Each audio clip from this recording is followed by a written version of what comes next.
Welcome to the Medicine Cabinet. Yeah, this episode we have the Patriot Brass, Steve Benke, French horn player, but turned businessman, union enthusiast. Is that not even the right word? Yeah. Enthusiast? Yeah, that's what I meant.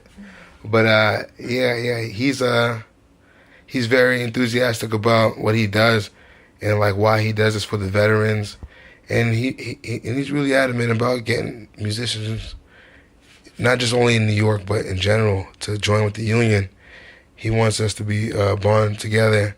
And he sees the greater good that can come of that as far as health care and retirement plans and all those good things. But really listen to his episode, especially if you're a musician. I recommend this podcast for all artists, but this one is especially for musicians, freelance musicians. But check out the episode. Let me know what you think. See you at the end. Today we have Patriot Brass Ensemble, the founder, Steve Benke. Thank you for coming out, for sure. I appreciate that. That was just Lynn's. But today for the host we have myself, Chris, TJ, Lindsay, Sean. Sean's back with us today, saying we're doing full family, full house. But the reason I wanted to bring Steve out here because we went to school together, and I heard about Patriot Brass, and then I just saw it grow and grow and grow and grow and grow, and now it's like kind of a superpower thing. I was very amazed by that. As a musician myself, as a freelancer, you just kind of took the handlebars and did your own thing with it, and I thought that was pretty amazing. And then the last show I was playing, the last show I saw you at, that I was playing, we were talking about the union stuff a little bit. Yeah. And I remember when I was first started freelancing, people, even my teachers were like, "Yeah, don't worry about that." It's like, don't worry about the union. Yeah, don't worry about the union. You just get any gig you can right now. Just get your experience up. And then if you have a gig that's a union gig, then you pay your dues and then you join the union. But they didn't make it seem like it was a priority. Yeah. And then you were kind of just diving into that when we were hanging for a second. But we're gonna get into that a little bit later. But TJ was there from the beginning, so he was. That's I was very excited. Yeah, I'm also just like Chris, just being a musician, and since I was there from the beginning, just seeing it grow like that was just mind-boggling. And I'm really proud of you. Yeah, man. And you've done so much. Steve. Yeah, yeah, Steve. So just for the people watching that might just be getting in here, no clue. What real quick? What is Patriot Brass? Just give us a good explanation. Yeah, Patriot Brass is a nonprofit that is dedicated to creating a better quality of life for veterans in long-term care facilities using brass and percussion. All right, nice. Yeah. So hospitals and mostly inpatient. Inpatient. We don't really do outpatient. So anybody who's there for 2 weeks to the rest of their lives, we focus on them. So for example, in New York City, in Brooklyn, we'll go to the Brooklyn VA. We'll go to some rehab places there, whether it's drug rehab or if we go to other places like actual rehab for body industries like spinal problems. Stuff like that. So we focus on people like that, and then veterans who are so old they can't live alone anymore and have no family. So we focus on these people who really need the help, who some of them are perfectly fine. They just don't have any people really visiting them, and the ones who do visit show up with a guitar, can't really play guitar, and then show up every week, and they get really bored of that. Right. And we're really one of the only professional groups that goes in, actually play for them with professional musicians, put on some really amazing stuff. Because most people come in there are volunteers on piano, they sing, whatever. That's very good-willed, but it's not the same as professionals. And they tell us all the time, this is one of the best things they ever had here, and they appreciate it. But it is pretty dark, too, because we got a lot of guys who try to escape with us. They try to leave. They don't want to be there. We have guys who talk to in the wintertime. They haven't been outside in 3 months. It sucks. So to go in there makes a big difference for them. Even for an hour, it just does have so much for them. So I love it because when I want to be a musician, I was like, okay, I want to do something that actually matters to other people maybe I can't get to it. And when we started this, it kind of came from a brass quintet I was doing, and I talked to my town. I was like, well, what about what about this Memorial Day thing here? You have a ceremony, and you got this really terrible choir. They sound awful. Just a bunch of they were a bunch of volunteers. They're really wonderful people. The choir's gone now, and and they would they would show up, and they would just sound like a bunch of just really, really bad. And the veterans would all be like, "This sucks. This is terrible." And the town had all the money. They just never had they didn't know how to hire musicians. Yeah, they didn't have the connects or what. Yeah, they had no idea. And the other part was my marching band in Richfield. We would just do the best thing we knew, which was never be patriotic. So Memorial Day, we'd play like Malagueña or something. We'd show up there. We were the only band in the parades. It's kind of weird, So I kind of grew up. It was pretty clear that there's a problem here. People want music, but they're not getting it, and there's money there. When's there money for music? So this is something that needs to happen. So every year my brass quintet would go, and it was like, this is a great gig. People love this. Really love us. They're saying thank you, and I can see these guys really like it. So I want to do this all the time. And then, so kind of like 2008, 2009, I was like, let's do this forever. Let's just do this forever. I was gonna go to Stony Brook. I had one of those. I got the scholarship thing to get paid to go there. Oh, okay. But that means you're their bitch. You got to be there for everything. I was like, there's no way I'm gonna be able to do this. I mean, because you're working for them. It's a big deal to get money to go to school. It's a big deal. Yeah. So I was like, you know what? I'm done with school. Let's go to undergrad. I'm just gonna put everything into doing Patriot Brass and Patriot Brass kind of I kind of took the money I would have spent on school and put that towards Patriot Brass. So get the kind of education it's always been education the whole time. Mm-hmm. And the other part about this that was happening at the same time, my grandfather's a World War II veteran. We don't really know what he did in the war. We know he was in the Battle of Bulge. He lost some toes. He was froze, and they never really talked about it. But he was a bugler in World War II, and he kind of got divorced like pretty early after he came back, and I never really saw him until I was 16. The home he was in was so terrible. They said he cannot live there. He cannot be there. He would not stay there. So he moved in with us. He kind of walked around smoking Lucky Strikes all the time. Just kind of talked to himself. But the one thing, like I'd practice horn excerpts in the Tchaikovsky 5 that used to be a pop song in World War II. So I would play that and he would start singing. So I found ways to connect with him through music, even though he wasn't all that there otherwise. So I really found that music. So from those two things, music really had a big connection with people. Mm-hmm. And the reason why it works for veterans so well is because veterans are one of the only populations that all have the same music in common. Music therapy only works for people if they have a history with that music.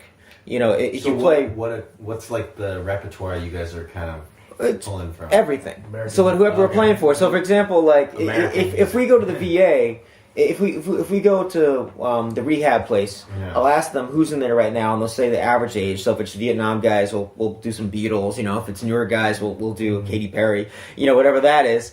And you can always play some patriotic stuff. They all have that in common. But we try not to play patriotic stuff too much. Because everyone plays the patriotic stuff, and so we try to focus on times like in January, February, March, April, when no one's going there. Like you go December, you got people volunteering everywhere, and you show up in January, no one's there to be seen. So we try to focus on like non-holidays when we can go in there and actually make a bigger impact because no one else wants to go. Right. You know what I mean? But the winter's tough though because there's so many viruses going in. They go to lockdown a lot, so it's hard to work that out. But that gives you an idea of what the mission is. I mean, Well, you mentioned music therapy. I wonder, what are the crossovers with music therapy that you see? I don't know. I've spoken to music therapists, and what they do is pretty incredible. All that I know is that when I find a piece of music that has some relevance to someone's life, that matters. So I just focus on that. So we're always like today we did our very first MLK Day parade in Miami. Our Miami got one. So I had us write up "We Shall Overcome." So that was awesome. So we were the only band in the parade. So we played "We Shall Overcome." That was awesome. People really like that. It means a lot. You know what I mean? Yeah. So whenever we're doing anything, we always try to make sure that we're focusing on who are we playing for and how can we connect with them. How many different cities are you is the Patriot Brass in right now? Like 17. 17? Something like that. It depends. I mean, there's like 9 major cities with like the big ones like Boston, New York, DC, Atlanta, Orlando, Miami, Houston, Dallas. Then you have Chicago, and then we have like San Francisco, Los Angeles, and those are like the big ones. What made you want to jump from just like Chicago, like up here, like Northeast? Like, what made you say, all right, yeah, necessity? Because in the summertime, I mean the wintertime, a lot of the work is gone in New York for outdoor patriotic stuff or parades. It's not a lot. So, for example, we just did MLK Day parade. Of course, that's going to be in Florida because it's 70 degrees down there.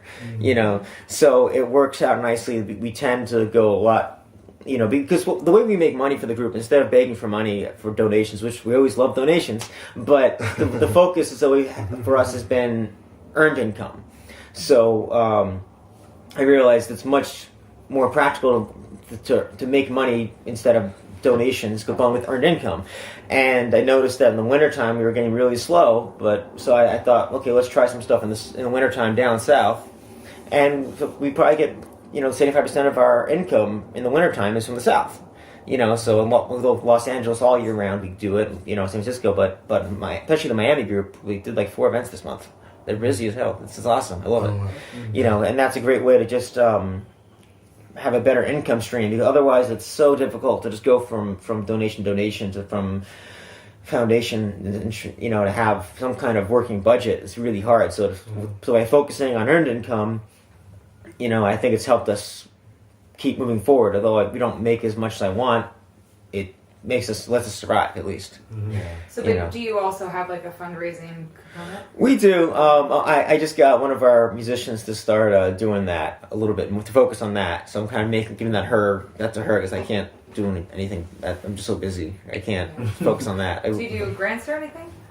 That's what I try to have her do. I got her like a foundation center membership. I'm like, go for it. Please, please help us. So that would be amazing icing on the cake to have foundation support. And it's good. The problem is you have like these foundations. They're either for kids or for music or for but they're for like either music or veterans, or like half the money's for kids. So you lose half that money for kids. That's fine. But then you have like all this other money for music stuff, and you have money for veterans. But no one really does music and veterans. There's very, very few that do that, and then they get confused because we're the only group that comes to them saying we want to do a veterans arts outreach thing, and they don't have that. There's no other group like us in the country. So that's kind of crazy, So when you go to them, you have to really explain what's happening. Like we get a lot of so the veterans are the ones performing? No. We have musicians performing for the veterans, and they get a lot of like so. So what are the veterans doing? And like it's just they get this there's a lot of confusion over what we do. We have professional musicians performing free concerts for veterans, but the musicians are paid. And they're like, oh, so the musicians aren't getting paid; they're volunteering. Like, no, the musicians are paid. They're playing for veterans for free, while they're being paid. But one thing I was that talking with everybody about is like the level of musicianship is great. Oh yeah, which is so I guess. Like as a selling point, I think after people hear these groups, they're like, "Oh wow, yeah." That happens. I mean, I've been there many times where they're just like, just overexcited, not ready for it. They weren't ready for it. Yeah, they didn't expect it. Yeah. Do you think that somebody? I don't know what your plans are for the future, but like, you think the government will be like, "Wait a second, he's actually helping these veterans," and they're gonna be like, "Well, let's pick this up." Well, that would be nice. I mean, we're a DoD part of the defense group. So basically, like if you want to get VA money, you can fill out this whole thing, and it's ridiculous. It's the same form that like Halliburton has to fill out. And it's like 40 something pages. There's questions about submarines and arms sales and all this stuff, and you got to renew it every year. And every year, the project for your grant writer? Yeah, I mean that's why you have one. Yeah, but the thing is that I feel like it's better to say we just don't take money from the VA. We don't take money from any of these homes. Instead of fighting like hell for $200. That I could get, we just did a gig for Goldman Sachs, and they made a $600 donation on top of the fee. They didn't tell us about until they just gave me the check, because they're like, "Oh, this is great mission." So I feel like it's a lot easier to just focus on earning money and working for it, because I've talked to so many nonprofit directors who have these amazing programs, and they're they have programs for kids, and every year they're struggling to figure out how they're going to get the money because they're relying on 3 or 4 grants, state funding, and if they don't get that, the whole program goes to hell. Right. So instead of that, I'm focusing on like 200 clients and then building that, and then building more and more event planners. And we've worked for Pepsi, and we just did a thing for Pedialyte. We were teaching people that Pedialyte's great for a hangover. So we were in, it's the first time ever, we were in 4 time zones at one time. It was amazing. We were in New York, we were in what the hell was, Dallas. Yeah, Dallas is central. Then we were in Phoenix and LA, all at once. Mm-hmm. And we were playing all at once. And on New Year's Day, the New York group froze. We actually had ice on the valves. He took the valves and there was ice in the instrument. So James Rogers literally just played B flat, blue because the whole thing was frozen. The whole instrument was frozen. Just go boop boop boop. He had 3 notes to play. It's just playing the harmonic series, and we're just like, oh god. But anyway, we do a lot of crazy stuff. We did that. We did a group for what's that famous lube? Lube? Which one? Yeah, the KY? No. The lube. Astroglide? Yeah, Astroglide. Right. We did an Astroglide marching band for in Boston and San Diego. Damn. And we had these amazing uniforms with Astroglide rainbow capes, a rainbow big hat, and tie-dye shirts. You're like being sponsored. Yeah. Yeah, whenever the musicians, they contact us because we're the only ones that go out there. The one. Yeah. And it's crazy. And when we take all these crazy gigs, and then we make money from them, and that covers all the costs and everything. And then after we get past the cost of running the organization, then we have this money left over that we can put towards doing the veteran stuff. And it's like, how do you get from Astroglide to going to veterans? And it's just like, and it's so wild, man. I mean, it's just like. But it works though. It's awesome. I mean, it's really hard. I mean, it's really difficult to make work because we're always like pushing it, So we never have money because I'm always pushing to expand or to push something, So we never have money, but we're always taking in money, and so that's good. As long as we keep taking in money, you're okay. But it's like, holy cow, this is nuts, But that's the only way you can really expand as a business is if you just keep pushing the envelope, or else you just, like this group would not have existed.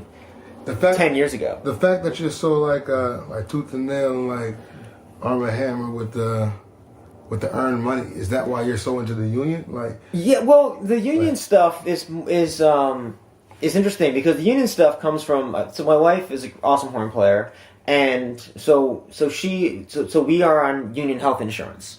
You have to make a certain amount of money to get on union health insurance. So I was like, okay, well.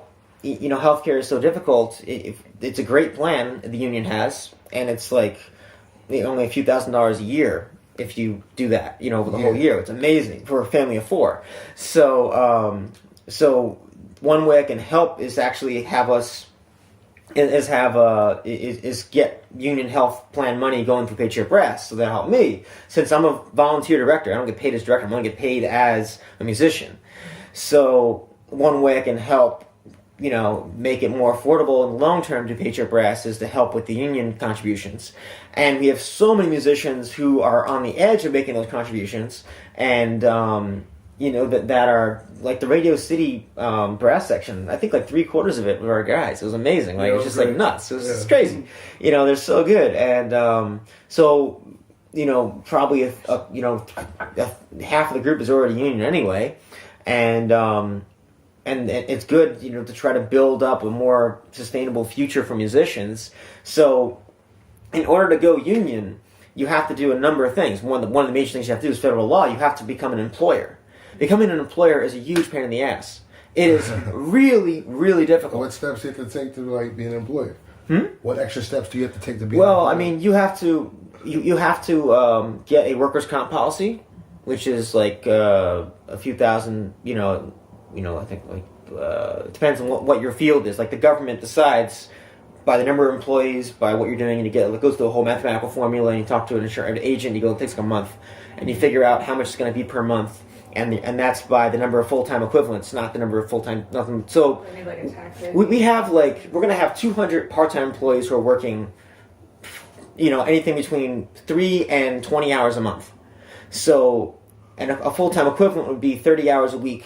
So with Obamacare, it's going to be whatever I forgot the certain number of full-time equivalents. So as long as we keep our numbers below the full-time equivalency, we don't have to pay into the Obamacare. Full-time is 35 hours. Well, I put 30 for us because I think 35 is too high. Is too high. I think 30 is full-time. But that I don't know. That's kind of weird. But that's what I put as full-time for us. Yeah, so anyway, so there's this whole math, there's all this stuff that comes into it. So I have to think, okay, I have 200 part-time employees who are going to work this much. As long as I keep all the numbers, we don't have to buy them all health insurance, which we could never do in a million years. It'll never happen, and they did that. It's a really smart thing because what would happen in the past with Obamacare is that, like, you'd have these employers that would just hire all these people. They have like 1,000 people, and they were all part-time, and he wouldn't give anyone help when he could have done the job with 40 people. So by making that law, he made sure that they weren't getting away with just hiring a ton of people for a little bit of time instead of just, so now more people qualify for health insurance when companies could actually afford it. Anyway, the point is that there's a lot to it, and we're working with ADP and all this stuff. There's a whole process to it. You have payroll, you have to pay for payroll, you have to go through all the taxes, and you have to all the state stuff, and it's really tough. But once you get through it, though, you have musicians who are now putting in the Social Security. You have musicians that are covered by workers' comp if they get hurt. And so that stuff really matters to me. When you have contractors, musicians are on their own. If they get hurt, they're screwed. The company has no liability for it. It's terrible, and I'm trying to find a way forward. I really am, and that's really, really important to me because, especially now, we're going to be in 2009. We're going to hit. We started in 2009, so we're going to hit 10 years soon. So we have a lot of musicians who have played with us for 10 years. So that means we're going into our 30s now. Musicians have families and all this stuff, and the old model was that, okay, we'll just get more young musicians, and that's a crappy thing to do. I mean, it's just terrible. I mean, how are you gonna? You want to keep building. We musicians that are learning how to march. Like, our guys had no idea how to march, no idea how to do a parade, no idea how to play for veterans, none of this stuff. Now we have all these great talents. Why would you not call them anymore and just hire young kids? It's a terrible thing to do. Right. So I'm hoping. Yeah, there's a little bit of like abandoning the people that you. Exactly, it's awful, and that's what most groups have to do because they don't know how to do it. So what I want to do the union is I want the union to start focusing on actually focusing on social issues, not about how much you're making per gig, but how you're being treated, what's happening at the gig, making sure that the gigs are fair, and get everyone involved in the union. Go back to becoming a social unit instead of becoming the man needed to fight the man. Less Hillary Clinton, more Bernie. That's what I always keep telling them. We need more Bernie Sanders style stuff in the union because that's what it was. It was about busting heads originally. They would take over buildings with like guns and sticks and stuff and fight the police because they were being mistreated. And that's where this comes from. When did we come from being this from this rebel group to becoming the man? You know what I mean? And that's when we need to go back to being rebels again. We need to go back to being an activist organization, and focusing on how do we help musicians. So one way I think we could do it is that find a way to make even we already have like 802 already has the lowest cost payroll anywhere. It's amazing. It's really cheap. Out of all the percentage they ask for is way cheaper. It's expensive.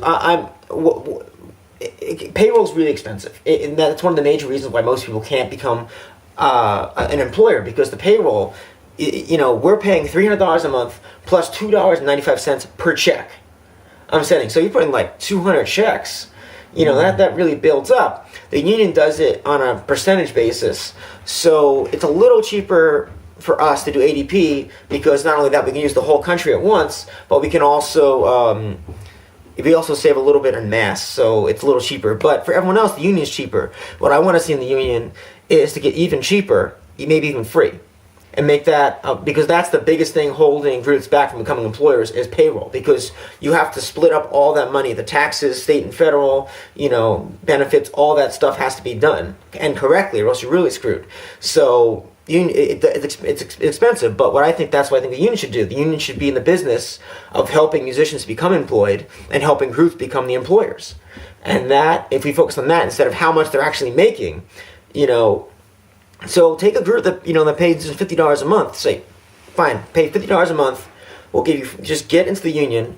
It's only going to cost you, another $10, $5 a musician more, but that'll cover the taxes, and we'll find a way, and then we make a tiered membership system, so you have like C groups, B groups, and A groups, you know what I mean? So the people paying the $240 dues you pay that if you want to play at Radio City. If you want to get those A gigs, you got to pay $240 a month, $240 a year in dues. But if you're gonna play, with one of these groups like 2 and 2 or whatever these groups, make the dues $25 a year. You know what I mean? Yeah. But at least find a way to get a group like 2 and 2. Some way to make it affordable in the union, because they are putting. I was on the board of 2 and 2. No. I know that they put every single cent they have in the musicians. You know what I mean? Yeah. So. So they can't go to 2 and 2 and be like, oh, well, you got to pay them $200 a session now. No, it's not going to happen. Yeah. But we can do is say, the union goes to them and say, let's say, I want you guys to be able to at least pay musicians, as an employer. So they're putting in Social Security, they have workers' comp, they have all this stuff. At least we have those protections, and we can build it from the social safety net that everyone else enjoys as an employer, as an employee. Because you don't have that social safety net, and you get this massive tax bill at the end of the year that you may or may not cover with deductions. And so that's really, I'd rather see the money come out first, out of your check, so you never missed it in the first place. Then you possibly can get it back at the end of the year instead of having to pay too much at the end of the year, because you have 25 1099s coming in. It's terrible. So no 1099. Oh my goodness. So that's really what I want to see. I want to see the union become in the business of focusing on musicians' rights. That's a good idea, because if these smaller groups were able to join the union without any fear, of course everybody would band together. Yeah, exactly. So this way, if every musician is in the union, which was supposed to be, and then the union would have a lot more leverage for everything. Even get people who are non-musicians involved in the union, because there are a lot of people who love music and want to see live music. They don't want to show up for the end of the opera and wind up with 4 synth keyboards and 4 string players. They're getting ripped off. They're paying, ticket prices are going up and up and up, and somehow the orchestra got smaller. And they're making great profits. It's not like they're not making profits. So the way you got to do it is you got to get all the audience involved. When the recession hit, I remember the next season of all the orchestras I was with, we're going to be doing chamber orchestra stuff now. That's there's no brass this concert. Yeah, that was rough, man. And if you're not sitting principal, assistant principal, there's nothing guaranteed for you, And it was a rough year for some people, and myself too, saying here and there from some certain months. But oh my God, but when I was growing up as a young musician, I remember all the guys talking about how great it was, and they said it was getting worse, but it's definitely gotten worse since they were telling me that, Yeah, I mean, what it comes down to is the union has to be what the union is supposed to be, which is it's supposed to stand for the little guy. But what I think it also can be is it's a really good vessel to really get everyone who loves live music involved. So even if there should be an associate membership for people who are not even musicians to join, so you get all these people to show up at a protest. So if whatever show's going to cut musicians, get everyone to show up there, and non-musicians even better, music lovers. Everyone show up, be like, this is unacceptable. This cannot happen. I don't want to see the show if it's not going to have live musicians. If it's not going to have a full orchestra. What am I paying for here? You know what I mean? You got to get everyone involved, especially non-musicians. So you can have a real rally instead of just relying on, the 802 musicians to show up to rallies. You get everyone to show up. There used to be amateur musicians were in the union back in the day, and now there's no more amateur musicians. It became like this real elitist thing. And then I've talked to a lot of the guys, and they don't want that. Even the guys on top, they're like, no, I want to see this to be. I want this to be, a social mission group. That's really important to them. Yeah, that's why I guess the strength in numbers, having the A, B, and C tiers. Yeah, there's a way to do something like that. Just get a group like 212 in there, and just find a way to make it affordable for them, just so we can have the social safety net to be created and start from there. You know what I mean? And then you can build over time. But I think we need to really get away from trying to figure out how much we're getting paid per service, and figuring out how can we all come together and create a social make it possible, with all this stuff. Yeah, one of the orchestras I play in, I heard that it's one of the only orchestras in America that like owns their own hall. Oh, Allentown? Yeah, I know. Yeah. Allentown. One of the only ones, man. And like it's crazy. and they made a business out of the hall, which is made things work even during saying the slow times. Mm-hmm. Saying America. I wonder how more orchestras, because I didn't know. I thought for some reason I thought the Phil and the Met own their halls, but apparently not. No, they don't. And that I'm not sure about the Met, but I know the Phil doesn't own it. But the thing, and then this goes to everything in our society, is that when you look at a lot of great businesses, like the Strand bought their building in 1997. The Strand owns their building, so they're probably going to be there forever because they dictate their own. As long as they're doing okay, they can weather the times. But when you have everyone renting, you can't weather bad times because the rent doesn't go down. It's all on a lease. It's not going to go down. And like my family came here in the 1890s to Ellis Island, and my great great grandfather didn't, or two or three, I can't remember. He never spoke English. He came here, and then by the time he died, he had 15 buildings in the West Village. And because he left because back then Queens was really expensive, so he went to the West Village, which was really cheap. And we still have 2 left that we help out with. The times have changed. Oh yeah, the times have changed, man, and they have. But the fact that we own property makes it possible for me to be like, okay, I have a place to live. I can risk everything for this. And if people don't own property, the most basic necessity is really hard to do anything. I really wish there was a way that people could own their apartments, made it affordable to own their apartments, because everyone's always gonna get knocked out whenever, good or bad, they're gonna get kicked out of their neighborhood. No, I was just talking to my brother yesterday down in Arizona, saying 3, 4, 5 bedrooms, $300,000, saying to buy, and then you look at it like a brownstone or something, probably 2 bathrooms, maybe at tops, Yeah. Saying $1 million, 1 point. I know, it's absolutely crazy. My grandparents sold their house, and I went looking around Brooklyn to try to buy something. I had a $1.5 million budget. I was like, okay, I'll buy something like a 2-family, 3-family. I wanted to convert the whole basement to musician, practice rooms and everything. I was gonna try to make this whole thing. I'm like, this is ridiculous. This thing is an hour from Times Square, and it's $1.5 million for 2 apartments. There's no way I could ever charge rent that was even remotely reasonable. There's no way it's gonna happen. So I was like, screw this, I'm going to the Catskills, and I bought 2 condos up there, and I rent those out, and I make some money from that, and that helps me afford to do Patriot Brass. The things we have to do as musicians just to be musicians, Yeah, but it has to go from top to bottom the whole way. I mean, music groups. If you look at great nonprofits like my church, Berkshire St. Luke in the Fields, we own the whole block. So we have, must be 9 houses, plus this big building we just built.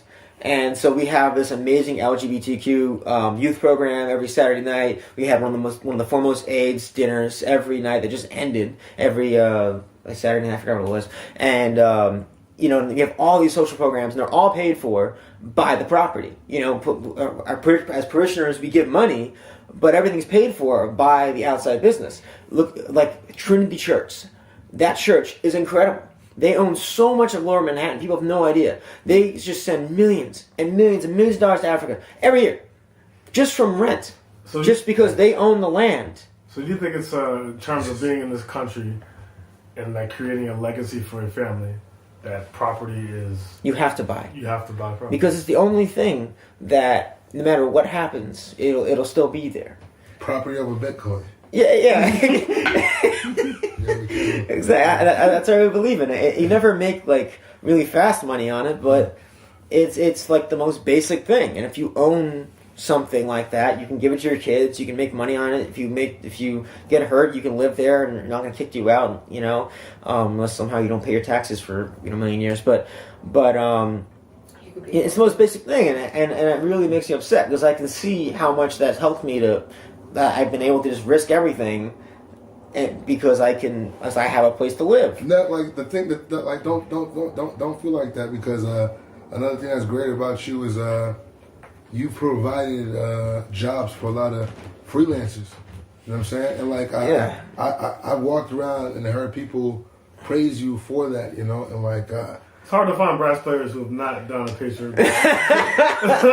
I mean, and if you haven't, you listen to this, you probably will at some point. Yeah, it's funny, but I mean, it's okay. I mean, I've wanted to make it better. Like it's like we'll take like 4 weeks to pay sometimes, and it makes me so upset and angry because we have some musicians who just like don't have the money to wait 4 weeks, and that's ridiculous. Like everyone should have savings that waiting 4 weeks for money shouldn't be a big deal, but it is for people. Like they're like, I have no money, I need to go to the grocery store, you know. So I'll send people money, like they'll send right to me. just went up. Yeah, yeah, I know, and it's just like, oh my god, you know. So that's my big goal this year, is to find a way to pay within 1 week. That's my big thing this year. Is I'm just trying not to do anything else this year and just focus on how do we get enough money in the bank that we can ride out the money waves, because you have government contract, you have government gigs like for a town that'll take 2 months to pay us. Then we'll have a gig that'll pay us 2 months in advance. And, you know, then you have guys that everything in between. So how do you work out money just flying everywhere and then still pay musicians the same week? It's really difficult. You know, it's a lot easier when you have a foundation paying for one concert and you just pay musicians at the gig because it's already paid for, you know, the foundation, blah, blah. Like, is there like a company credit card though? Like, right? We have a credit card, but I mean, but it's still like, I mean, it's you know, we I think we're going to take in like $500,000 gross this year. And it's so hard to like weather that. And as a nonprofit, you're not going to really qualify for any great lines of credit. No, but like I know there's ways to like maneuver credit cards like to get the benefits. But you can't pay musicians out of credit cards though. That's what's tough, you know what I mean? So I can put other stuff on credit. I do have a credit card that I can use to weather some storms, but but you can't pay musicians. Like I have seen though, I don't know if you guys ever seen this, but musicians will get paid on a prepaid card.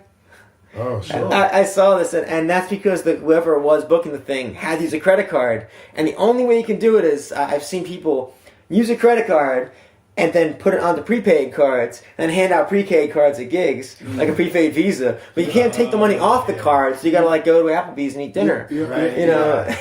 Right. What I'm thinking right now is like you're very systematic type of person, it seems like, right? and like things that make sense you do, you know. But like do you take any of the money and like invest it in stocks or anything like that?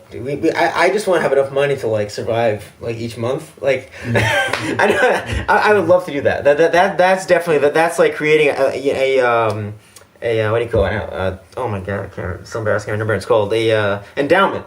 Yeah. You know, that's what we need an endowment. My first priority though is to find a way we have enough money on cash on hand so we can pay musicians the same week. Because musicians don't have enough money to survive, you know, week to week. So we got to do that first. But if that's, you know, 5-10 years on the road, start creating an endowment would be an incredible thing. Columbus Symphony just got a $25 million, whatever. I can't remember what it was. 11. Something like that. Some huge number from one of their senior board members, and it's all going towards their endowment. And that's a big deal because now you have that money coming in every single year. You know, that they just come in there to help with whatever, and that's a big deal. You know, and so I'd love to do that. Now during the recession, one of the orchestras I play with, oh man, those endowments, man. They got like a couple million. Like, cause like I said before, like we were chamber orchestras one year, and then things were back to normal all of a sudden, and it was like somebody had passed away and like left her some money. But yeah. No, they help, yeah, for sure. We had a guy who once I was like, we're $10,000 in the hole, and I was like, and this was like in the third year, and I was like, I don't know how I'm gonna do this. And the guy's like, I'll cover it. Like, you serious? Like, so he put it on his credit card. He made a donation. And I was like, this is insane. You know, what's up? Yeah, and what's it called? And like, you know, so you know, there are these people that come around and they're like these angels that like save you. You know, because I'm always so aggressive with the nonprofit that like it's really tough. How long did you know this person for? A year.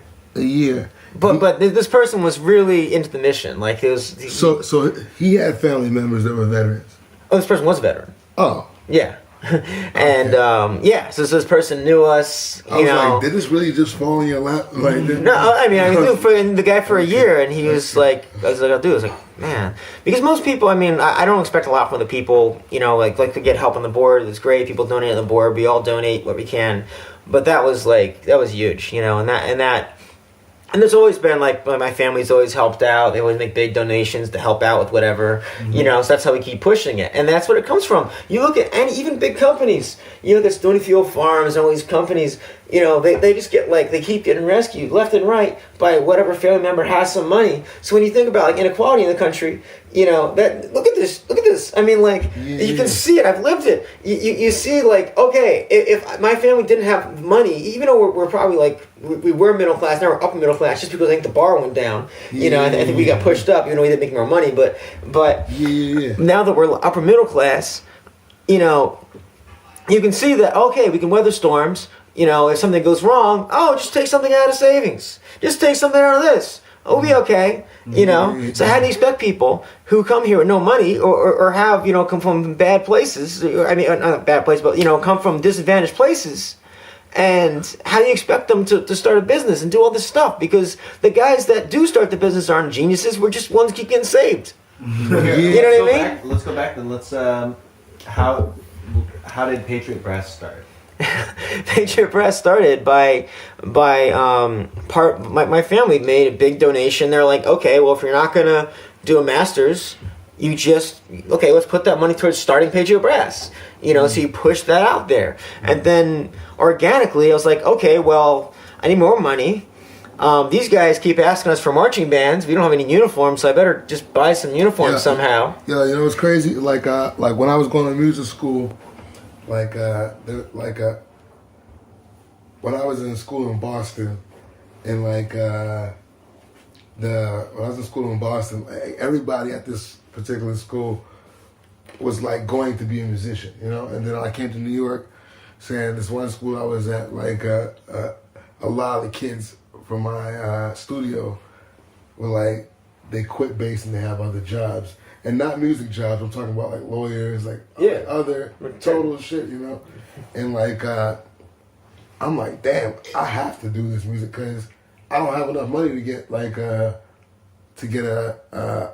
to become a doctor right now, to become a lawyer, So that's part of the reason why I stuck with the music. This right here is the first time I've ever ventured out on my own, like with the podcast, and it's and this is just to talk and get information anyway.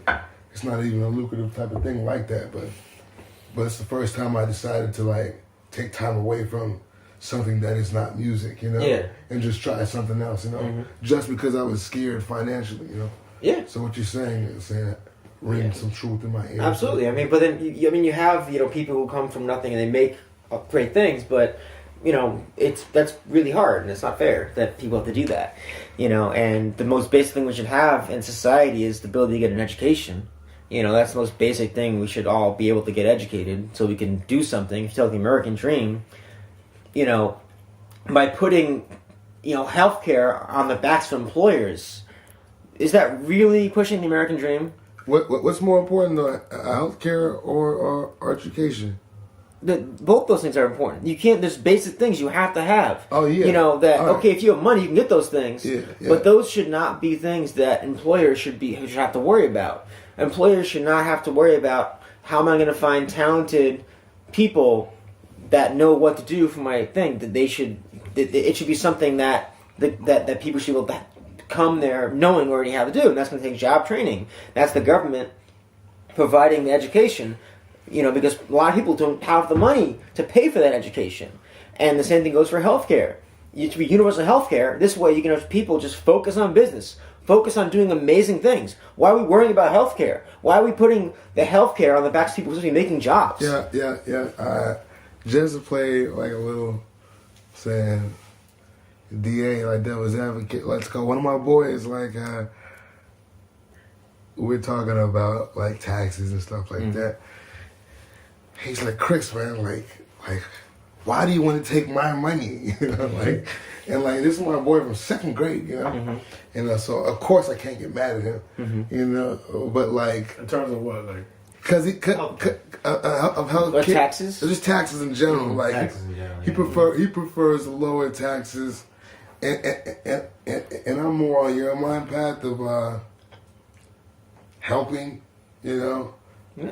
What's that? Like, maybe that's the way I'm phrasing it, which probably sounds wrong right now. But like helping others, but like spreading out and making the playing field even. Yeah, I mean, you know? Why? It pisses me off. Like, why is it on the backs of businesses to give health care to people? You know, most of us are, you know, these are expensive plans, and businesses are fighting left and by themselves for health care. I think behind that the DA devil's advocate question is, why is it on the backbone of anyone? Yeah, any individual person. It's so big. Healthcare for anybody. Yeah, exactly. You're paying me as a service. Yeah, which is like, you know, I think that's and they have to, behind the why do you want to take my money? And yeah, then, you know. Yeah, and I think once people get the idea, put it behind a business owner's idea of the business owner is in charge of the healthcare, that makes no sense. When you think of the American dream, why is people who own businesses in charge of getting healthcare? This should be something that should be provided, so you can create a business, you can create art, you can create, you know, an amazing company, and not have to worry about 1/3 of your budget coming from the healthcare. And that's from the union, you said. Oh yeah, so we have the union plan, and that's the big thing. Like, I had to through Patriot Brass, through the union. So the union provides health care. So and that's a great example. So all these groups can all come together, and so like I was saying, with the 212, you can have say, okay, well, 212 is going to put $3 into the plan. At least that's $3. If they do a whole bunch of gigs, they'll put more. And you know, and all these different gigs are all putting in a little bit of money into that healthcare plan that the union has. That's better. You know what I mean? So Patriot Brass is going to put $30, which is about the same of what like Lion King and all those other gigs do, which is awesome. I'm really pumped about that. But even if we had gigs that were just putting a little bit of money in each one of those times, that will add up over time because they have to make those minimums to be on the healthcare plan, or else the healthcare plan will fall apart. You know, because you have to have the money in there. You know, so finding creative ways to get all that money into that same health plan for all musicians is critical, and it's a great plan. No, it's a really good plan. No, that's so crazy because it is a good plan, but at no point it sounds like you're asking for a handout. You know, also, no, seriously, and which is great, and like, I think this is the second or third time you've explained it, and now I think I'm really trying. I'm starting to get it. It's starting to sink into me now. No. I don't know what I'm talking about. It seems like it's something that could. Yeah, I'm just trying to think of right now. I'm trying to think of how could like the employer find a way to be selfish with that for himself. And I can't figure out a way right now. What do you mean, like, because they'd be paying more money? Why would they want to do that? Yeah. You know. Because look, here's the thing: is a lot of the groups are run by musicians. So like, I love when I was negotiating. We did like 20-something hours of negotiations, creating the Patriot Brass CBA, and that CBA is a combination of collective bargaining agreement, and that's like that's the rules of the road for Patriot Brass and Local 802, and. What's really funny about this, there's never been a group like us ever in the union. So we had to take CBAs from like Broadway, from orchestras, from all this other stuff, put it all together, and then write our own stuff, and make this whole thing, and then get it approved by the union board. And we spent so much time like arguing about the pay rate. And I'm like, this is the rate I'm paying myself. I mean, I want to pay myself more money. You know what I mean? I'm not trying to just to get myself out of money. You know what I mean? Like the worst thing I've seen, like as of late, is the people that collect the instruments and like they put them in museums, like these strands. You can't replace these instruments. Oh yeah, they're there. And then they just keep on becoming more and more expensive and more valuable. And like these not the luthiers, but like the ones that are selling instruments, like they raise the price every like. When I was growing up, a bow was like $2,000 for like a top of the line bow. Yeah. For a bass bow, and like now, and like it's like $9,000, $10,000, $12,000 for the same bow. You know, and it's just like out of control. It's like, whenever things go above the inflation rate, what the hell's going on? Those are musicians like Yeah. not trying to help out. It's like, what is up with It's that? absolutely crazy. Bassoon players dealing with $40,000 instruments, like It's it's insane. ridiculous. Yeah. The Be trombone careful gets with off that. easy. Yeah, I know. Trombone's like a couple thousand. Well, yeah, it was a mass-produced instrument. You know, Yeah. you can't, they can't mass-produce good bows. It's a handmade thing. That's so crazy. But Playing like a house, bro. Like you're playing like a. Got a house in I my mean, wrist. you bring up a lot of points about how like there's a lot of things that end up falling on employers that would actually make more sense to fall on a the union. government, yeah, or Because the the union is more associated with the government, and the government is requiring an employer to do all of these things. Yeah, it's like employer, which then union, government. Which then assumes like like every time, like the minimum wage goes up, it's not like the actual organization necessarily is going to have more money to allot, so it's always going back to the budget. Like so, Yeah. so for something like a non-for-profit, which doesn't usually have a lot of money, Yeah, or at least consistently, that's a constant challenge. yeah. So And it's only getting worse and worse as things. I know it's tough, and the basic needs of musicians, I think we can find a way to have people push into the social safety net of the government. So at least we have put money in the Social Security, because we're only going to get from Social Security what we put into it. Yeah. You know what I mean? So for musicians, for contractors, we're not going to get much when we get old. Quick question. You said you like 17 big cities or different cities. We're in New York. We're in the belly of the beast. Yeah. So like, are they crying like us down in Miami? Of course, everyone is. Yeah, man. I mean, it's crazy. DC, Chicago. Yeah, it's all the same, man. It's everywhere. I Alright. mean, it's like different. I Like never you'll get. freelanced over there. I don't No, know. man. I mean, like it's interesting. Like there's different like people do it differently in different cities. Rent is crazy over But here. there's less work and it pays less, I see what you're saying. So I mean, it's all relative. It's ridiculous, and that's why it's so hard in New York for people who aren't making as much as the guys on the top, because the guys on the top are barely making it, So how do you mean the girls at the top playing SNL, playing all the That's TV cool. shit?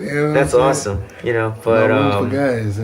no, it's amazing. Shout out to the girls. But that's Oh, all. yeah. That's all union, and that all keeps pushing in the social safety net.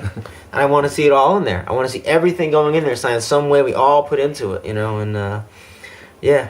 There's a bunch of people doing SNL stuff. It's awesome. Now, I be seeing like all the girls, man. Like, because the thing about it, it's all good in a way because like.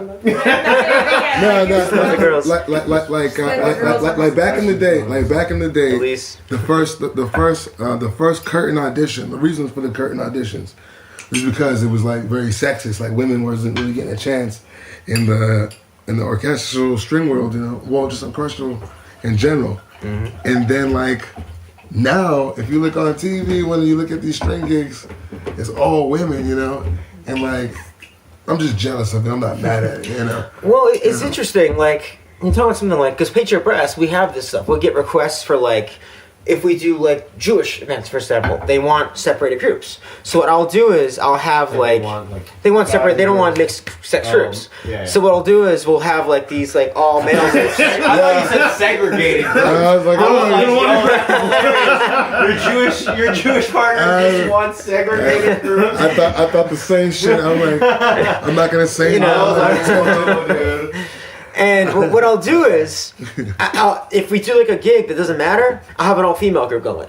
Just because to make up for the fact that we had like 4 all-male groups for these Jewish gigs, and we'll have like 1 all-female group for the Jewish gigs. I'll have like, I'll try to even it out for my personal conscience, and actually have girls going for other stuff just to make sure that everyone's getting the right amount of stuff, so this way we can follow some religious norms and different things. Just as like a weird experiment, what is the demand for those kind of things? Like, what do you mean? Like, do certain groups ask for female groups? Certain ones ask for gay? I mean, especially in LA, we get like. What's the demographic? Like, what's the usual thing that you're seeing right now? Who asks for what?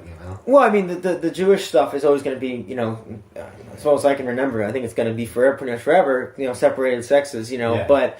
In New York, we don't get a ton of that stuff. It's LA where you start getting like TV shows where they're like, okay, we want a group that looks like America. We don't want a group that looks like a certain. Where you want someone to watch this group and be like, okay, that person's looking at me. I could be there. You know what I mean? Like, and that's important. And like, I don't know if you saw. I did this post about skiing. and how skiing is like the whitest sport. You know, He's a big and- skier, guys. Go yeah, ski. I love skiing. It's my only thing. I don't go on vacations at all. Specifically, probably, right? No, I do downhill. I go in the woods and stuff. It's really I was fun. just saying, probably the whitest version of it would be. Oh yeah, probably yeah. That's probably the next level stuff That's the there. type that I've been. Oh yeah, exactly. Yeah, and even sexism and skiing is a problem. We still have like only I think 25% of women participating with 75% of men participating. We're still like way down, you know. But when you have a sport that there has never been a person of color to ever make the U.S. ski team in 50 years, Oh wow. and there have only been a dozen people who've ever even gotten medals in the whole world in the Winter Olympics. That's insane. And there are mountains along the whole I-95 corridor. You got D.C., Baltimore, Philadelphia, you know, New York, Boston, all those cities. How is it that we have so few people who aren't white The doing it? numbers change with snowboarding. Because it's expensive. I know, and that's a big part of Yeah, it. Kids that's grab a yeah. basketball, But I you mean, gotta, like- I mean, I'm like, wait. snowboarding is like. We gotta think about these gold medals. He's Snowboarding, right. snowboarding's helping. Snowboarding is helping bring new Yeah, people change into your the sport. The girl just won the what's the black girl that just won the skating? Yeah, the speed skating. That's what brought this up. She Yeah, just That's what brought this started. up. Yeah, I know. Exactly. She just What's her name? I can't remember, but she just started. But that's a sport that you can do that. Now, there are a few winter sports that are indoors because the first black girl ever anything American Olympics was a figure skater, and that means you have an indoor place. So if you go to a city and you're a person of color or whoever, or especially economically disadvantaged, you have a much better chance of doing that sport because you don't got to travel 2 hours to get there. Yeah. You know what I mean? So it's really expensive. So that's one of my big things is you want to find a way so everyone can do it because skiing is not going to survive unless everyone feels welcomed. Yeah. That's all it is. I said this on the last season. I'm not sure if I said it on the last season. Snowboarding seems to- But I wanted to do this with the same concept with the. Is it fish?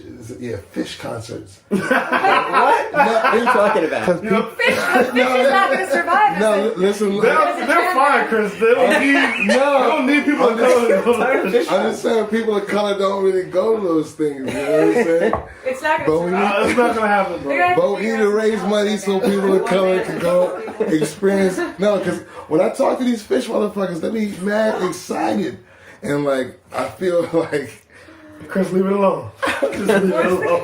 I want to share it. It's really funny. You see the parallels though, right? Like, little, Oh no, it's a whole thing. Like I have friends that have had the means to do it for years, and they're still like, I don't know if it's really for me. You know, like I'm like, no, go out, man. I'll get you up there. You know, I've so got a couple times fish. Is that what you're talking about? you know, that's one of the big things too. You know, I want to see that. Now, to be honest, speaking of going to fish, like that's how I got into fishing. No. I'm not even sure what fish is. Like, No, I gotta check this out. no, Fish the band. The band. Yeah, I know it's a band called Fish. That's all I know though. Oh, I don't no. know what they sound like or anything. I'm like, I That's just like know a- they're called Fish. It's But like you're a jet. white. You don't like fish. Wait a second. This would be a comfortable topic for you. I don't even know what Fish is. Oh wow, this is crazy. I'm just kidding. Jam is like they're like the very famous jam band with a huge following, It's like oh, a cult insane. following. Yeah, I know. I heard about them. Like in the garden, right? They Well- had like a thing at the garden, right? Yeah, did 13 like days, 13 days nights. or something. They're sponsored that by this donut company. They They're had like Baker's Yes. stuff. different donut every day. It's like some they crazy. might be as big as They Bruce had Ben and Jerry's Springsteen. in the 90s. Oh, wow. Ben and You Jerry's gotta was check a flavor that of out. them in the 90s. and I'm it's not so sure good. they're as Oh, big as man. the boss, but They Yeah. kind of like took over the Grateful Dead scene. Oh, Yeah. okay. I'm gonna check it out when I get home. Speaking of which, in terms of music, can you please elaborate your deepest feelings about drumcore? drum corps. you did speak about this earlier. Oh What man! is So the drum corps is the other thing I grew up with. Like Patriot Brass interests me because Patriot Brass kind of came from like all these crazy things I did growing up, kind of all going together. I think we all kind of do that. You know, we all kind of grow up. We all kind of we don't realize what we were educated to until we're doing what we're doing. Right. You know, so so drum corps, I grew up doing fife and drum corps and drum doom corps, like the whole thing. Like I grew up like age 8, I was playing fife.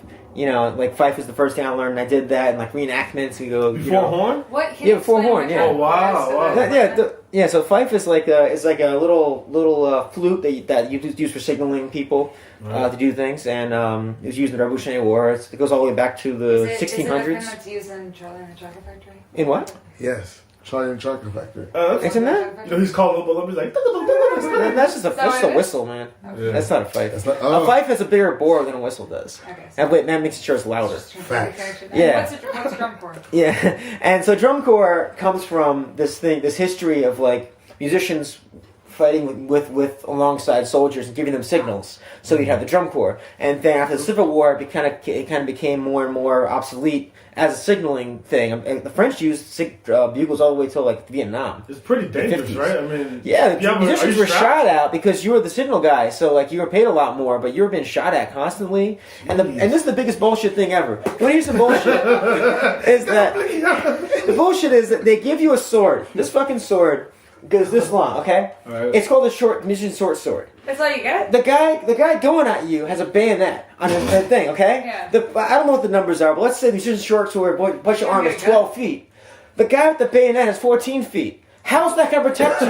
It's not going to protect you. You're just You know what I mean? consolation Like, sword. why couldn't they give me just the bigger sword? What, give me the bigger sword? I want to fight. You know Costs what I money. mean? Run You after have me. your salary. I don't know why they did This is how that. Makes been sense. Make it a disrespected. joust. for- Yeah, man, it's such bullshit. But anyway, so the drum corps, they became like this community thing, and then like they became this really formal thing, and then I did it growing up where you'd like make these like field shows, and it comes all from like veterans used to watch it and to do all this stuff, but you know, you travel the country doing this stuff. All these brass players do it. It's really fun. Now it's become this whole art. You know, it keeps evolving, and it loses more and more of its history, but it keeps evolving, and it comes from a history of evolution. So, but anyway, but drum corps is awesome because like it's something that you did as a kid with a whole bunch of other people. And you travel the country, and you play this really loud music, and you march around. It's really kind of weird. Like you pay to do this too, and it's really fun. And Like, I it did that became- too. Okay, wait. Maybe I missed this. You might have said it. It became separate from. Well, there's a whole history to this that can go on for hours. Oh, But there's- basically, Were you traveling around and doing this Competing. at like? competing against other drum corps around the country. What about at like reenactments? Well, Where what? does drum corps come into Reenactments. reenactments? Well, it So goes back to that because reenactments. the group in the reenactment that's giving the signals is called the drum corps. But like I said, after the Civil War, drum corps became. You didn't really need them anymore because there are more and more other ways to communicate that you didn't use music anymore.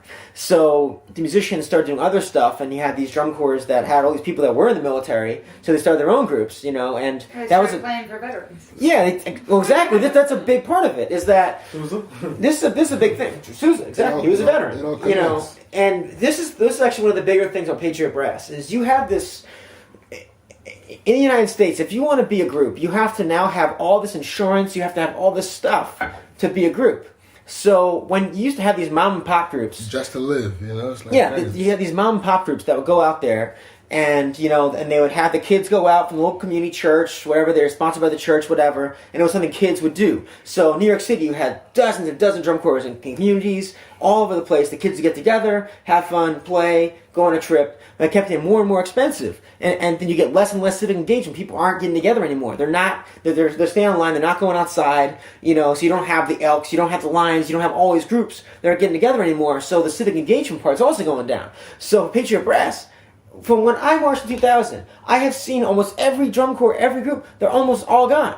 They're almost all gone. Wow. So the group gigs we're playing, we're just filled out by kids and amateur adults playing this stuff. But because we've had such a desecration of the whole civic scene of musicians who would play for, like a fire department would have a band, all the firefighters would volunteer to play in the drum corps or band, whatever it is. You'd have firefighters playing music in their own band. But now firefighters are still required to have the bands in the competition, so they hire all these bands. We've done some of these parades; they're crazy. Yeah, you know, Firefighters we do so are many. required required to have these things? Yeah, well, they still are required. But the firefighters don't have the drum corps because what firefighters have to practice 2 or 3 times a week? You know what I mean? But back then, firefighters, nothing to do in towns. Everyone get together, let's play some music. It's like a community thing. Yeah, it was a community thing. You know what I mean? So they need to start having block parties again, or well, we're still having them, but people aren't. We don't have people spending a lifetime learning these instruments, getting involved. People would be in these drum corps for 30, 40, 50 years of their life. Wow. They spent their whole life playing in the drum corps. Now the same thing happened in the black church with the organ, Yeah. saying like these guys were playing for 30, 40, 50 years, and then that didn't really pass the knowledge on, or didn't have the need to, so it kind of died out, and now there's a big same thing with tap dancing too. It's like there's a lot. There's so much where we're losing our civic engagement, and we're not getting involved. So what Patriot Brass I want to be is like I want musicians at all kinds of veterans events. Because it sucks to show up at an event, the guy's a tape player, and they do this, and they play. And that's what a lot of the events that we were at used to do. Like, the little lady shows up with her tape player, she puts the cassette in, and it plays America the Beautiful. And that's bullshit when that's the one day of the year that Veterans Day is supposed to be honored, and you got a tape player playing. Why can't you get 3 musicians to show up? And that's me. We'll just have 3 guys show up, 2, a trumpet, a trombone, and a drummer, and we'll just play. And it makes all the difference. We only play 10, 15 minutes, but it makes all the difference to have live people there. You know what I mean? This epidemic, it's happening all over because of technology, of course. Mm-hmm. Like, where do you see, what do you think the state of the music scene is going to be in the next 5 to 10 years? It's hard to tell. Things have changed so much in the last. I know, it's crazy. Are all this going to be replaced by robots? Like projecting, auto-tune. What's the Coachella? Not hieroglyphs.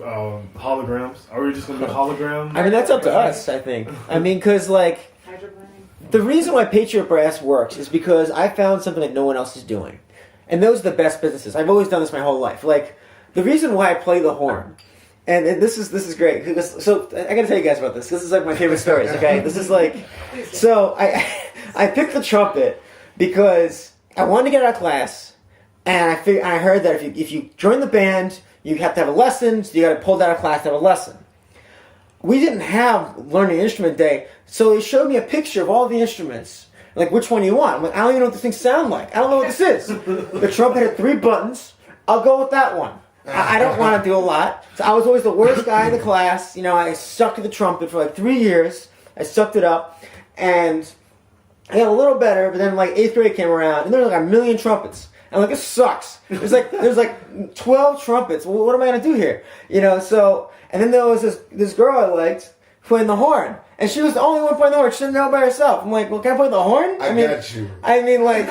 So, and she was a senior, so I didn't have any shot at that. But I was just like, huh, look at that. That's a cool instrument. No one else is doing that. And she's going to be gone next year anyway. So I'll be all by myself in this nice little island by myself. I don't worry about the trumpets anymore. Yeah, when I was in high school, the reason I joined the choir, they were like, yo, we're going to Busch Gardens. I'm like, say word. I'm like, me and the whole squad signed up. But that's why I play the horn. It's amazing. It's because I just didn't want to be around the people. I was like, this is ridiculous. I'm fighting over the trumpets, and the horn is all the solos. Solos, all the girls. Then I married a horn player. Yeah, there you go. It wasn't Audrey. Was it her? No. She's the senior. Oh God. But yeah. But I always think that story's crazy. I'm like, that's why I picked the horn. I'm like, jeez. Yeah. So what's next for Patriot Brass? What's the end goal? The end goal is to very easy. It's to play at every veterans home annually. So at every state and federal home in the country annually. Boom. That's a nice. So from Alaska to Miami. So there's 300 to 400 of them. So Chicago, so that's everywhere. One a day. There's it's pretty crazy because you're talking stuff in Alaska, you're talking stuff in Hawaii, Tallahassee. Get the RV, Patriot RV, Patriot RV. And I've been running the numbers, and I made a decision 8 years ago. I was like, you know what? It's gonna be a lot more expensive. Maybe 6 years ago, it's gonna be a lot more expensive to have one group on the road than to just hire local musicians. So why not just instead of having people That's the coach. Bozo the Clown method, right? Really? Yeah, because when Bozo the Clown first I've never heard about this. I want to hear about this. I'm when interested. Bozo the Clown first came out, it was a huge hit. And Bozo couldn't go from fucking from Boston to LA, to Chicago to Detroit to Texas. So they started making all these different bozos, you know? That's exactly what we're doing. Yeah, we're doing the Bozo the Clown method, man. Yeah. Exactly. No, I think he was like one of the first people to do They that. teach this in business school. Yeah, and it's like it's way cheaper to do this. You know, you don't have to put, and it sucks. Who wants to live on the road for 300 days a year? It sucks. It's terrible. I mean, it's cool like 20 Certainly days, not Bozo. but like 21 days, you're like, oh man, I want to get home. Yeah. So now the idea is that okay, the LA group is going to go on the road for 10 days. The Alaska group's going to go on the road for 3 days. The Hawaii group will go fly around. We also have a big thing of mine is that if you go to like the U.S. territories, you have some of the highest rates of military service there because it's the only way off the island. Because there's such poverty in these U.S. territories, the only way you're leaving that island is if you have the money, if you sign up for the military service. Oh wow! So not only you do that, but you also get a college education. Like in Guam or something. Yeah, exactly. So my goal is I also want to get us to start doing trips to Guam and all these American territories. Even like a place like Puerto Rico that you have a veterans home there. I want to get the group there as well. And we can actually just hire musicians because I know Puerto Rican musicians, so I want to do it one day. Let's have that happen there. But a place like Guam, going to a place like there's a place in Alaska that I really want to go to. This place has one of the only units that had no casualties in Vietnam, because these guys grew up in the woods or whatever in Alaska, and these guys were like just amazing. So when they went to the jungles of Vietnam, they were this incredible unit. They fought incredibly. They just were incredible, and they're in the middle of nowhere, Alaska. They're like 5 hours from anybody, Yeah. So I want to get like a caravan and just go out there and play a concert and just play a patriotic concert to thank them for their service, even though they were forced into service, but to thank them for their service and just go out there and do something amazing. And that's what I want to do is finally eventually get and this is where foundations come in. Find foundational grants for big projects like that. To go out to Guam, to go out to Alaska, to go to these amazing places where there's veterans who haven't even seen really other people in 30 years. But they're veterans. And that would be incredible, an incredible project to go out there and do something for them, really make them feel like, okay, they're not So you get to forgotten. go to that cool part of Alaska. You get to go there too. I mean, one musician's not going to do that, Like that's what I was about to just touch on. You're such a giving person, throughout the whole interview, saying you've been talking about giving, never, very rarely about self, and that type of guy. Stand-up guy. And Jersey strong. Yeah, I grew up in Jersey. And that's an amazing thing. And you even spoke about, damn, my family was able to help me out. How can I give more, And you don't meet people like that, And and to be honest, I've been doing an observation, and we're only 14 episodes deep, And all the males that not all the males, but a majority of the males that come on this show, everybody I invite on this show is a fucking boss, you know what I'm saying? Mm-hmm. And but the male bosses are usually I'm bossing, doing my own thing over here. You know what I'm saying? But but the women usually come on this show they're bossing, but they're helping people, they're feeding, they're putting mouths and food in people's Hand out doses of medicine. They're paying a rent for other people. You know what I'm saying? Yeah, of course, yeah. And it's very not rare. I'm not gonna say maybe it's 50-50 saying, but I just notice it with the majority of the women compared to the men. But you're doing just that. Oh, thanks, man. And that's an amazing thing. And we didn't get a chance to get to your what's it called your major influences, but I'm curious to know what advice, what medicine do you have to give to audience? What's that battery in your back that gives you the energizer? What is that elixir? What is that pill you take that gets you that strength? Another metaphor? You know what I'm saying? You got it. Yeah. Do it. I had to get it back to the What's that medicine. diamond tap you take? What's that Benadryl? What's that Yeah, man. I think you should do it for an inherently selfish reason. If you find a selfish reason to help people, you're not going to stop doing it. Ooh. Ooh, I like that. Ooh. Because people like burn out. You know what I mean? Like And say, fuck you, I'm actually just selfish. Fuck you. Wait, slowly explain that, man. Like a narcissistic altruism? I mean, like people burn out because they give, and they can't give anymore. Yeah. But if you find a way to make it inherently selfish to help other people, you're never going to burn out. So you pick a good. You know what I mean? So like, Are you going to share us? so for us being for Patriot Brass never had to join the union, but it helps me because I'm gonna now have more money going into the union health plan. So that helps me, but it also helps other people. You know what I mean? So if I focus on what I can do for myself that'll also help other people, I'm not gonna burn out. Yeah. That's Amen to that. Justin. Yeah. You know, because it's really hard, man. People I get can take so that screwed. pill. You know? You can take that pill too. That was a good gem. Yes, Yeah, no, yeah. Like that word. Shit.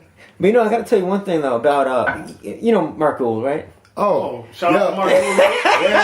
wait, the OG. I gotta tell you. wait. Yeah, I never met him. Said like there's a trumpet player I grew up with. I didn't grow up with him. I went to undergrad with him, and like he's from Texas. He quit. Maybe some of my friends might figure out what I'm talking about. But he would talk about Mark Gould all the time. And then when I finally got on Facebook, I started following Mark Gould, and he's one of my favorite people. He's always he's crazy. dropping I love knowledge, it. taking the best pictures, everything. Pop star. I was his assistant for a year. Oh my God. So what I got out of it was what's hilarious that I was pushing all stuff. Let's do this, and this. He's like, nah, and I was pushing all this stuff. But then I was like, oh, well, I don't know if we can do this. And I was always scared to do things. And he's such a master of breaking rules and pushing people Exactly. and stuff. He'd push institutions break rules and be like, just do it. We can do it. We can get away with it. Don't tell anybody. You know. And that really helped me in Patriot Brass because I got nothing else out of school to help Patriot Brass. But from Mark Gould showing me that, okay, man, break the rule a little about this. We can push this a little bit. Just don't worry about it. Because I was always so scared of doing anything. Of getting in trouble for whatever reason. Yeah, on social media, when some people are talking, you can kind of just see who's kind of PC, who's trying to piss people off, and some people are just trying to say what the fuck they want to say, and that's fucking Mark Gould right there. Oh my God. Oh yeah, he was when I came back in my later half of my undergrad, he became the chair? He was the chair. Yep, Yeah, that's yeah. why I was his assistant. Right. I should have been an assistant in the first place. Those are rules that when supposed to be a grad student. I'm an undergrad. It just shows you where this whole thing was going. But he's always been so real with me. I remember I came back from I did a year in London, and then I came back. I had to do my jury I missed, and I was just I didn't really prepare. It's I need an extra week. He's like, you just have a whole year. Why should you have an extra week? I was like, because I couldn't find a piano, so I was trying to make an excuse to get out of this thing. He always just kept it so real with me, nah. Yeah, it's awesome. So that was always nice, you know? Yeah, man. And and if you keep close to family, that's the other part about the whole thing. That keeps you stable. So Audrey is out in Columbus, and it's so I'm watching the kids. You know, mother-in-law's at home right now. I put them asleep. Yeah, I was gonna say that. I put them asleep, and mother-in-law's at home asleep. You're home alone. And she's always covering me so many times, and now I'm covering for her this whole week for 7 days. I'll be up with the baby and everything all night tonight, you know. But so she can go play with this orchestra and have this time that she needs to work on stuff. But she's always done that for me as well. You know what I mean? We've always been there to cover for each other. You know, so finding people to have that relationship where you can cover for each other. You know, we were talking about this actually the last episode. And Master Alliance. You know, when you have an alliance like that, it's This is Master the catchphrase, Alliance. so we kept going back. no, for real, not when you got an alliance like that, it's hard. It's harder to fail. You know what I'm saying? Yeah, man. You know, but Yeah. that's a beautiful thing. No, but Steve, I want to thank you for coming on this and taking the time out of your day. Taking time away from your kids, man. Yeah. You know what I'm saying? And to give us a couple moments to get this information out of you, because I definitely learned a lot. The thing that most surprised me today was the first couple opening statements with I thought it was for all veterans, which it is, but you're specifying in the ones that really Well, that's the actually mission. need Yeah, it. that's You know the what I'm saying? mission. You know, we want all veterans, but we want to go to the veterans who need the most, the guys who can't go outside. It's like living in a fucking post office. Who wants to do that? You know, it sucks. And then the way that you'd rather earn the money than get the grants, you know. and that's some ballsy shit, man. That's some fucking like real respectable shit, man. Like, Thanks, man. because that's taking a chance, man, and like. And you gotta take chances. Scared money don't make no money. Yeah, but the only reason I can do that is because people, like, I've gotten so many breaks from people, from TJ and everyone else, who are like, oh, I don't have money to pay you right this second. I can pay you like in 2 more weeks, you know. But that's and they'll give me that time. Because that's because of your personality, though. You know, but that's the only reason why. Because Yeah. people are so like, they give me so many breaks. I can keep screwing stuff up and they keep covering for me. Yeah. You know what I mean? Those Because everybody thinks you're worth it. those are the good ones. But I want to thank you. You should tell the people what's going on with your social media. Social media, And yeah. Where can people donate? Where to can find people you? go check Where out? can they donate? Patriot Brass? Yeah, Exactly.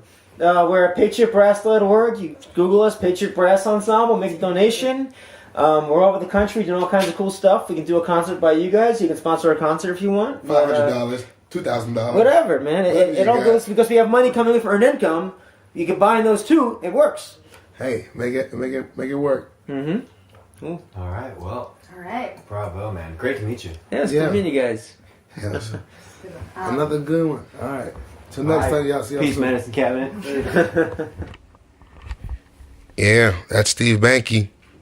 That's Patriot Brass. That's the captain. That's the chief. But very enthusiastic, really sweet guy, really nice guy. Somebody that understands what's going on. Saying a lot of people see what's going on like the bullshit, like they don't see, like they're blind and shit. But it's right in front of your face, and he gives it to you. And it's just beautiful as a musician. He's providing jobs to other musicians. He knows the struggle out here for a freelancer. But yeah, I really appreciate what he does for us, and I hope you guys understand the medicine he was putting out. And I hope you got your dose. But the featured artist for this episode is Chris Carr. Saying, to be honest, I haven't sent him the email yet to ask him if I can do this shit, if I can even use this shit. But he's a photographer. He'll be taking some body positivity photos. Yeah, I guess that's how you would describe him, I guess, maybe. But he really goes for it, saying like everybody takes a picture of. I feel he makes them look. They look sexy. I don't know how to tell you. I don't know how to sugarcoat it, but yeah, everybody looks good. But he finds a way to pull that out, and like a good wedding photographer, he catches those good smiles and the family and moms and whatnot. He brings out that other shit. Yeah, that's what he's doing over there. But I think he's incredible. His photos are very powerful. Saying like it feels like a moment when you're looking at the shit. But let me know what you think. Saying I hope you enjoy. Well, I know you enjoyed the episode. All right, I'll see you at the next one. All right, stay medicated. Medcab Pod. Follow us on all the handles, and hit that subscribe button. Stop playing. All right.